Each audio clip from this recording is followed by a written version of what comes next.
Hola, ¿qué tal amigos de Ecos del Quinceo, el cerro de tus pasiones? Nos encontramos en esta ocasión con una charla distinta, una charla diferente de nuestros espacios, y es que tenemos como invitado al diputado Hugo Rangel Vargas, con quien vamos a platicar sobre diferentes experiencias de vida, conocer un poco más a fondo su forma de pensar, su forma de pensamiento y sobre todo por qué a él en particular le interesa tanto apoyar temas que tengan que ver con la salud pública, con el deporte, con la gestión de espacios públicos en zonas donde se necesita y conocer un poquito más de toda la política que viene manejando el diputado Hugo Rangel Vargas. Diputado, le doy la bienvenida, ¿cómo le va? Muchas gracias, Marco, y gracias por abrirme el espacio para hablar con la amplia audiencia que tienes en Ecos del Quinceo y aquí a tus órdenes. Hombre, diputado, pues me gustaría subirnos a la máquina del tiempo, que se ponga usted de copiloto, para regresar a su infancia, a su juventud, que nos pudiera compartir un poco cómo fue la niñez de usted. Pues fíjate que yo me crié en un barrio popular de aquí de la ciudad de Morelia, en la colonia Ventura Puente, y en aquel entonces pues el ambiente de cordialidad, de fraternidad que había entre los vecinos, pues era muy cálido. Recuerdo incluso, ahora se me viene a la mente por estas temporadas decembrinas, las posadas. Claro. Eran típicas, hacer el recorrido en las casas, tocar las puertas, salían los vecinos y nos entregaban dulces a los niños, pero también era muy típico el cerrar las calles. La calle en donde vivíamos la cerrábamos cada que había un convivio entre los propios vecinos, y un convivio implicaba desde una fogata hasta cerrar la calle para echar la cascarita. Que era algo muy común, ¿no? Y que se ha ido perdiendo poco a poco. Así es. Leí en un medio de comunicación hace rato, hizo como una crónica un periodista sobre cómo se veían las calles el 25 de diciembre en la mañana, ahí en la colonia Ventura Puente. Justo donde usted sí, se desarrolla. Y pues son distinguibles perfectamente las calles, Abasolo, Lago de Chapala, Lago de Cuitzeo. Era la zona de mi barrio, cerca de la Calzada Juárez. Y también pues había mucha confianza, confianza entre los vecinos, al punto tal de que se nos quedaba como niños la puerta abierta y no pasaba nada, no se perdía nada, nos cuidábamos entre todos. Y este tema de las cascaritas de fútbol y el tochito también era muy clásico de ese barrio. Yo vivía en la calle Lago de Chapala. Nunca fui bueno para el fútbol, me hubiera gustado haber sido bueno para jugar fútbol. De ahí la Ventura Puente salió el Mudo Juárez. Sí, recuerdo que lo llegábamos a ver muchas veces, ahí cerca de nosotros. Nos tocó convivir en algunas ocasiones con él. Y eso pues nos fue creando identidad con el Atlético Morelia, al punto tal de que cuando yo trabajaba y me sobraba algo de dinero, algo de dinerito, lo utilizaba para irme al estadio. ¿Ah, sí? A ver, ¿desde segunda división o ya en primera? No, ya estaba en primera división. Me tocó ver los últimos partidos que dirigió la Tota Carvajal. Recuerdo que después de la Tota el entrenador que trajeron fue Carlos Milok. Sí, el tanque uruguayo. Que nada más dirigió al Morelia un solo partido. Y a ver, retomando lo del tema social, era un Morelia, ¿no? Ahora se sigue viendo, pero cada vez más poco. Por ejemplo, yo pasé el 24 en la noche, ya cuando iba de regreso a casa, pasé por la Ventura Puente, por la Obrera, por la Independencia, y se mantienen todavía las fogatas, se mantiene todavía esta unión vecinal, pero cada vez es menos. ¿A qué lo adjudica? Pues es un tema que se ha venido deteriorando y que yo creo que debemos de recuperar. Este ambiente de cordialidad, de confianza, creo que era parte del capital social de aquella ciudad Morelia de los 90s, todavía un poco del inicio del año de los 2000, en el que era muy típico que los vecinos se cuidaran entre ellos. Se ha perdido esta confianza y creo que en parte tiene que ver con el avance de la tecnología. Los niños ahora están más entretenidos o enfocados por ejemplo, en los dispositivos móviles, en conectarse a internet. Se ha reducido el tiempo que disponen o que usan para convivir o relacionarse con otros niños Y la propia dinámica de la ciudad ha llevado a las amas de casa y a los padres de familia a distanciarse de las personas con las que coexisten. Después de que me salí de vivir yo de ahí, me fui a vivir a otra colonia acá por la Voz de Michoacán, la Agustín Arriaga Rivera. La Agustín Arriaga, sí. Y era otro ambiente totalmente distinto, no se percibía esa cordialidad. Y a mí me tocó acompañarlo ahora, este año, a la gran final del torneo que hubo ahí en Jesús del Monte, donde participan muchos equipos de la tenencia.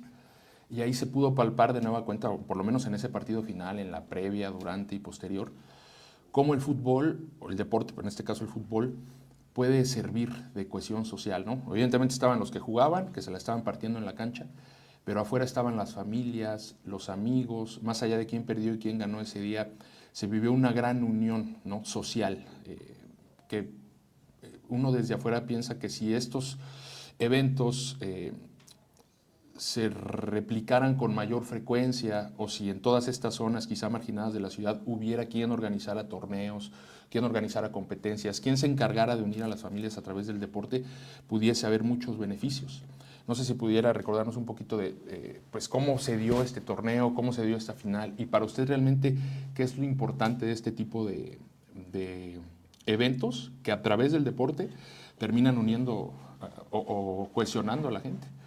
Sí, el deporte no solo es una práctica que puede ayudar a mejorar la salud en lo individual de las personas, de los seres humanos que lo practican, sino que puede ayudar a mejorar la salud social. Eso creo que debiéramos de explorarlo como sociedad mexicana que está enfrentando una crisis de inseguridad muy profunda. Entonces, debiéramos de explorar al deporte como un remedio, como un paliativo para que la gente, las mexicanas y los mexicanos, las michoacanas y los michoacanos, comencemos a reencontrarnos con el otro, no como un adversario, sino como alguien que vive el día a día tal y como nosotros lo hacemos, tal y como todos lo hacemos, pero que en el deporte encontramos ese punto de reencuentro. Yo llevo varios años apoyando a esta liga, a algunos equipos de fútbol de esta liga, porque me llama la atención que en aquella zona de la ciudad, en el sur de la ciudad, de un momento para acá, de unos años para acá, ha entrado con mucha fuerza el consumo de drogas, fundamentalmente el fentanilo. Okay. Y he visto cómo, cuando menos en un par de casos, el fútbol ha permitido que algunos jóvenes se les retire la tentación de consumir ese tipo de drogas que son muy adictivas. O sea, dos casos reales que ya usted atestiguó. Dos casos reales. Okay. Dos casos reales que he observado y que mantengo con mucha discreción sus nombres, claro, porque los padres de familia tuvieron la confianza de contármelo, y eso ha sido un estímulo para mí, para que esto me siga invitando a seguir apoyando esta liga, y lo seguiremos haciendo. Pero me parece fundamental que el deporte sea visto como un paliativo para esta situación. ¿Cómo considera usted que la política mexicana en general tome en cuenta el deporte? ¿Qué preponderancia le da? ¿Es la necesaria? ¿Es la que es la que realmente ocupa esta sociedad? ¿O está por debajo el nivel de importancia que el político en general en México le da a esta situación de salud pública, al deporte como paliativo social? Fíjate que, pues ya lo decía, a lo mejor Menotti se refería al fútbol, cuando decía que era lo más importante de lo menos importante. Pues el fútbol él lo ejemplificaba como lo más dentro de lo menos, que es el deporte. Y penosamente ha venido siendo así, ¿no? Los presupuestos son cada vez más recortados, pero además no hay una política pública para la recuperación de los espacios públicos. Eso es alarmante. Que es en donde debe de practicarse el deporte, no el deporte de alto rendimiento, el deporte como una práctica cotidiana, el deporte social. Entonces, se privatizó todo durante 3 décadas, los gobiernos neoliberales, se privatizó todo, se vendió todo. Por eso pulularon los clubes privados, o sea, todo, ¿no? Cuando uno creció, veía que el Futurama, que el Britannia, pero las unidades deportivas cada vez iban en picada. Y se dejó de invertir en espacios públicos para la práctica del deporte. Se dejó de invertir, por ejemplo, en instructores deportivos, que yo recuerdo era una práctica cotidiana de los ayuntamientos o incluso del gobierno del estado, que pagaban instructores de... Metodólogos cubanos, por aquí pasaron varios. Así es, para poder detonar la práctica deportiva en las colonias populares. Y creo que eso debe ser retomado como una política pública que yo creo que no requiere ni mucha inversión, solo requiere un poquito de creatividad y ánimo para ponerse a trabajar con la gente, para organizar este tipo de acciones del lado de la gente, porque hay muchos esfuerzos muy heroicos de parte de ciudadanos de a pie por recuperar los espacios, por organizar ligas de fútbol, de béisbol, de básquetbol, de voleibol, incluso hasta de la práctica de aeróbics, de zumba, de yoga. Se puede apoyar, se puede lograr incrementar estos estímulos, tratar de generar nuevos espacios o de recuperar espacios que eran para el deporte y que ahora ya están deshechos por sí mismo. O sea, un solo diputado, Hugo Rangel Vargas, puede hacer esta labor, puede intentarlo, o se necesita de la unión de varios para que realmente esto pueda detonar de manera visible, tangible y que esté dejando beneficios para la salud pública en primera instancia.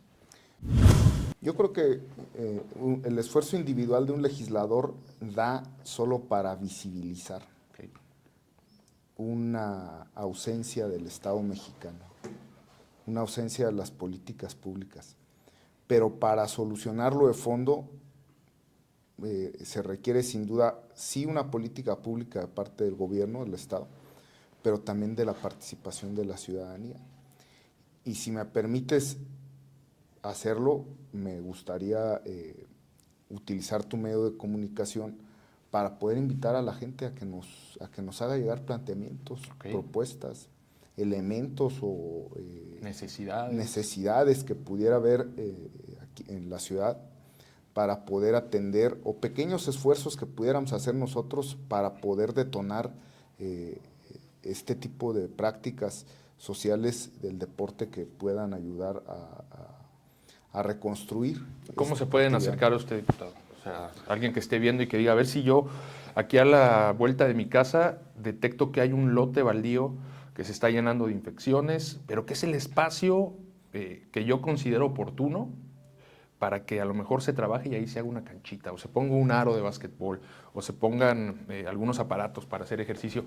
¿Dónde, cómo se puede acercar la gente que tenga esta inquietud a Hugo Rangel Vargas? Yo tengo mi oficina ahí en el Congreso, en la Casona. También lo pueden hacer a través de mis redes sociales, del Facebook, del Instagram. ¿Hay apertura? Hay apertura total, o también, si me lo permites, a través tuyo. Perfecto. Si llega alguien llama a tus teléfonos, te contacta a través de tus redes sociales, con gusto podemos hacer la atención, pero sí estos esfuerzos se pueden convertir en esfuerzos aislados o en pequeñas acciones que potencialicen algún esfuerzo que ya viene haciendo la ciudadanía, pero insisto, para detonar un esfuerzo mucho más estructural se requiere sin duda de revisar a fondo la política del estímulo al deporte de manera estructural a fondo. Luce complejo, ¿no? Sí, luce complejo, pero no imposible. Y hay que empezar a visibilizarlo, ¿no? No puede ser que un país mucho más pequeño como el nuestro, con mucho menos presupuestos, con mucho más limitaciones económicas como lo es Cuba, sea una potencia deportiva en América Latina y que que haya detonado con mucha mayor funcionalidad del deporte en su rubro social, ¿no? Sí, y ha sido un gran ejemplo Cuba. Fíjate que he tenido la oportunidad de visitar varios municipios y veo cómo hay algunos esfuerzos o proyectos deportivos que son muy valiosos y que realmente intentan hacer este cambio social, ¿no? Tanto de equipos de fútbol, clubes de atletismo, también conozco un par de proyectos de voleibol, e incluso ahora me ha llamado la atención como la iniciativa privada a través de escuelas, por ejemplo, abren sus espacios para becas deportivas y eso me parece maravilloso. ¿Por qué? Hablemos del fútbol. Usted sabe, diputado, que 1 de cada 100 va a ser profesional, ¿no? O sea, es muy difícil que llegues a ser futbolista profesional. ¿Qué pasa con los otros 99? Puedes crecer muchísimo en valores, en una formación integral y ahora he detectado escuelas en Michoacán que te dicen, vente a mi prepa, te ofrezco una beca deportiva, obviamente tienes que tener talento para el fútbol en este caso, y a lo mejor no vas a llegar a ser futbolista profesional, pero a través de mi preparatoria te vas a abrir la puerta para encontrar espacio en las mejores universidades de México o de Estados Unidos. Entonces, se lo comento nada más como para complementar, no tanto como para hacerle una pregunta. A mí me parece muy bueno que de pronto aparezca también proyectos individuales aislados y ahora escuelas inclusive que digan, a ver chicos, o para los padres de familia, nosotros les podemos cambiar el presente y el futuro de sus hijos a través de una formación integral y de una beca deportiva, no para que te conviertes en jugador profesional, no para que llegues a la América, a las Chivas, para que llegues a Harvard, para que llegues a Berkeley, para que llegues a las mejores universidades. Y eso es maravilloso. Creo que si como sociedad, ustedes como dirigentes sociales, hacemos ver que el deporte te puede abrir muchas puertas, no nada más para ser profesional, podemos también aportar un poquito más en el granito de arena. Nosotros como medios de comunicación, ustedes como gobernantes, como legisladores, tratar de permear ese mensaje, ¿no? De que el deporte te puede acercar a cosas positivas, no necesariamente que seas la estrella de la América o de la selección mexicana. Y eso es muy padre. Sí, por supuesto. Mira, John, no todos podemos ser buenos en todo. Y yo no sé qué tanto mal le haya hecho al deporte también el enorme gasto de mercadotecnia que tiene y el cúmulo de reflectores que tiene tras de sí el fútbol profesional. Porque, por ejemplo, en mi caso, yo nunca fui bueno para el fútbol, pero busqué otras alternativas de deportes y el squash me gustó y no era tan malo. Descubrí que no era tan malo para jugarlo, pero ya lo descubrí ya muy grande, ¿no? Quizás si lo hubiera descubierto de mucho más chavo, hubiera sido un buen pelotaris. Entonces, lo mismo puede ocurrir con otros chavos que están metidazos en el fútbol, Claro. y que a lo mejor no encuentran ahí su vocación. Puede estar en otro deporte, pero el tema del centro de gravedad en el que se ha convertido el fútbol en materia deportiva y toda esta inversión en mercadotecnia, pues creo que luego desvirtúa al deporte en su conjunto. Y Michoacán tiene muy buenos exponentes no solo de squash, todo. también Ha habido campeones mundiales de taekwondo, de frontón. de canotaje. Tenemos a Homero Hurtado, que durante décadas fue el número 1 mundial de frontón. O sea, en Michoacán hay muchísimo Sí, talento deportivo. exactamente. Creo que sí nos falta, como usted dice, entrenadores que sean capaces de guiar a todos los que vienen detrás, de capacitar incluso a los entrenadores michoacanos y sobre todo espacios. 2025, diputado, dentro de su agenda, evidentemente está abriendo aquí las puertas para todos aquellos que tengan una inquietud, una necesidad, alguna propuesta para mejorar en cuanto al tema deportivo, pero ¿a dónde más voltea el diputado Hugo Rangel? ¿No? Porque sabemos que usted está muy involucrado en el deporte, le interesa muchísimo ayudar a la gente a través de espacios públicos, apoyar a la gente que está haciendo deporte. ¿A dónde más voltea Hugo Rangel que quizá otros legisladores no lo hacen? Queremos revisar sobre todo la política pública que se detona en los ayuntamientos para la recuperación de los espacios públicos. Creemos que debiera de haber un porcentaje al menos de la inversión en infraestructura que hacen los municipios orientada a la recuperación de este tipo de zonas, de actividades. Así como estamos empezando, así como por ejemplo le etiquetamos ya un porcentaje de recursos a la universidad del presupuesto público estatal, debiéramos de colocar en la ley orgánica municipal la obligación de los ayuntamientos de destinar un porcentaje de su gasto total en infraestructura para infraestructura deportiva, cultural, artística y para espacios públicos mucho más dignos. Hemos visto cómo se deterioran, por ejemplo, las ciclopistas cómo se han deteriorado. El otro día íbamos de Tarímbaro a Téjaro y una ciclopista que se había inaugurado hace 5 años, pues se abandonó de un día para otro. Claro. Y era un espacio que utilizaba la gente con mucha cotidianidad. Es muy común, ¿no? La Unidad Deportiva Bicentenario, por ejemplo, por citar otro espacio. Entonces necesitamos recuperar, mantener vivos esos espacios, darles dignidad y informar a la gente. Que ahí están, ¿no? Que ahí se está haciendo están este tipo de cosas. y en algunos casos, pues si es necesario una pequeña cuota de recuperación, hacerlo. Claro. Pero va a ganar legitimidad ese pequeño cobro si se invierte efectivamente en mantener un espacio digno, limpio, adecuado. Perfecto, diputado, pues le agradezco muchísimo su tiempo.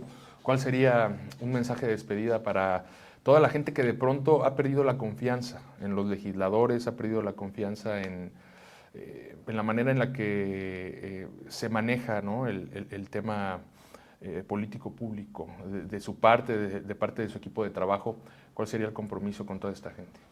Pues mira, el reto está muy grande, porque tú diste en el clavo. Es muy penoso ver que en cada encuesta que se levanta, que se le pregunta a la ciudadanía, de las que hace el INEGI de forma recurrente, ¿qué opinión tiene de los policías? ¿Qué opinión tiene de los partidos políticos? ¿Qué opinión tiene del Ejército, de la Guardia Nacional, de la Marina?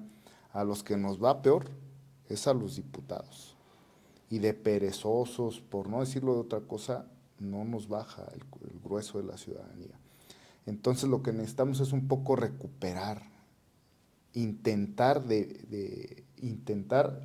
detener el deterioro de la imagen pública que tenemos como diputados, y vamos a echarle ganas en ese sentido.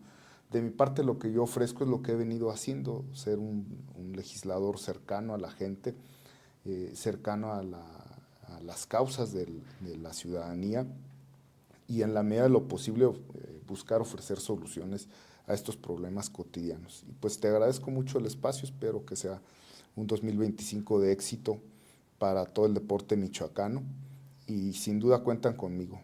Quiero ser el diputado del deporte en esta legislatura. Hombre, pues ahí está Hugo Rangel Vargas, él solito se puso el apelativo, el diputado del deporte, así lo vamos a estar, por supuesto, dando seguimiento, y ojalá que ustedes que hayan seguido esta entrevista se animen a acercarse, se animen a mandar sus propuestas, a escribir sus necesidades, a darle una oportunidad a gente que realmente está trabajando para la gente, ¿no?, como lo es el caso del diputado Hugo Rangel Vargas. Gracias a todo su equipo de trabajo también por esa gran labor que hacen, porque detrás hay mucha gente que está en el apoyo permanente. Y bueno, pues aquí nos estaremos viendo y dando seguimiento a todos los programas. Muchas gracias. Gracias, yo soy Marco Malvido y bueno, les agradezco a todos. Los invito a que no se pierdan las diferentes plataformas de Ecos del Quinceo, el cerro de tus pasiones. Gracias.